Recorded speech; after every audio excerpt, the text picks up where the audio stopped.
Hello guys, তোমরা কেমন আছো? আশা করি ভালো আছো। আবারও চলে আসলাম ছোট্ট একটা মিনি ব্লগ নিয়ে। তোমরা দেখতে থাকো, রান্নার ভিডিও নিয়ে চলে আসলাম।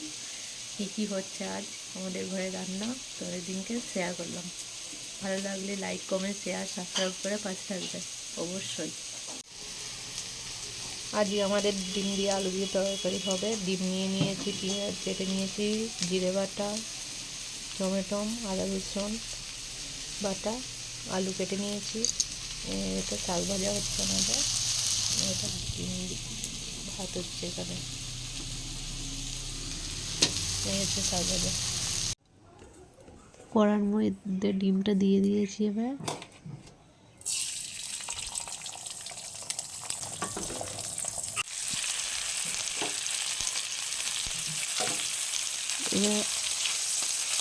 আদা রসুন পেঁয়াজ টমেটো দিয়ে দিলাম, জিরে বাটা দিয়ে দিলাম, একটু নেড়ে চেড়ে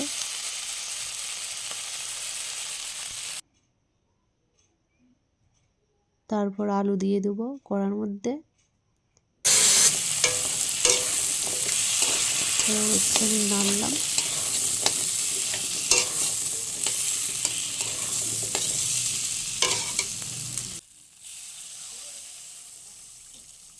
তার মধ্যে এবার জলটা ঢেলে দিলাম। এবার তরকারিটা হতে থাকুক।